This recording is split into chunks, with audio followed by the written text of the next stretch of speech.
अस्सलाम वालेकुम वरहमतुल्लाहि वबरकातुह। मैं हूं गुल करीम और आप देख रहे हो गुलटाक। अजीज़ों, आपको मालूम है कि माजी के ऑपरेशन ने कबाइल को, पाकिस्तान की आवाम को क्या दिया? न रोज़गार मिली, न तरक्की मिली, न तालीम मिला, बल्कि उल्टा मासूम जानें ज़ाया हुई, लोग बेरोज़गार हुए, लोगों के घर मस्मार हो गए, मसाजिद शहीद हो गए और लोग दर बदर अपने मुल्क में हिजरत करने पर मजबूर हो गए। आज भी बाजावर और दीगर जो अजला है, वज़ीरिस्तान, सवात, पुनेर और दीगर जो अजला है, जहाँ जहाँ ऑपरेशन हुआ है, तो वहाँ पे लोग अभी भी अपने प्यारों के ढूंढने में मसरूफ़ है। लोग अभी भी उन्हीं ज़ख्मों के साथ ज़िंदगी गुजार रहे हैं।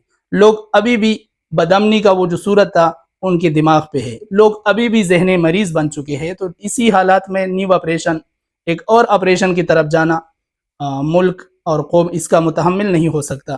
हम क्या चाहते हैं? हम अमन चाहते हैं। हम क्या चाहते हैं? तालीम चाहते हैं। हम क्या चाहते हैं?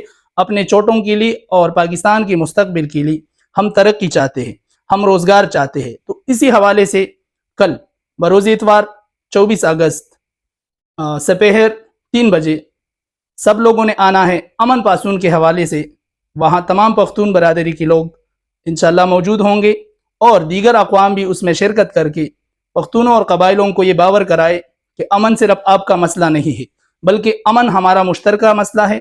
जब कबाइली अजला में अमन होगा, पाकिस्तान में तरक्की होगी, पाकिस्तान में रोज़गार होगा और पाकिस्तान में भी अमन होगा। अगर कबाइली अजला में अमन नहीं होगा तो मुल्क के अंदर बेशतर इलाकों में उसके बुरे असरात होंगे, बेरोज़गारी बढ़ेगी, वहाँ के हालात ख़राब होंगे और मुल्क इंतशार की तरफ जाएगा। तो सबका ये एक कौमी एजेंडा है।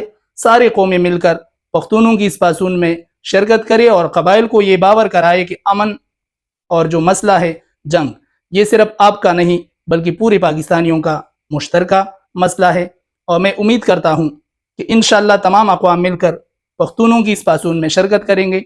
बिलउमूम सारी कौमें और बिलखुसूस पख्तूनों की कौम के जितने शाखे हैं, जहाँ से वो बिलोंग करते हैं, वो कल सपहर 3 बजे बलाए ताक इस चीज़ को रख के कौमियत को, सुबाइयत को, लिसानियत को और पार्टी से हट के ये जो पासून है इसमें शिरकत करें। सफ़ेद झंडों के साथ इसके ऊपर लिखा हुआ हम क्या चाहते हैं, हम अमन चाहते हैं। तो इंशाअल्लाह सपहर 3 बजे हम आपका इंतज़ार करेंगे। भरपूर अंदाज में शिरकत करें और अमन के लिए आवाज़ उठाएं। जज़ाकल्लाह।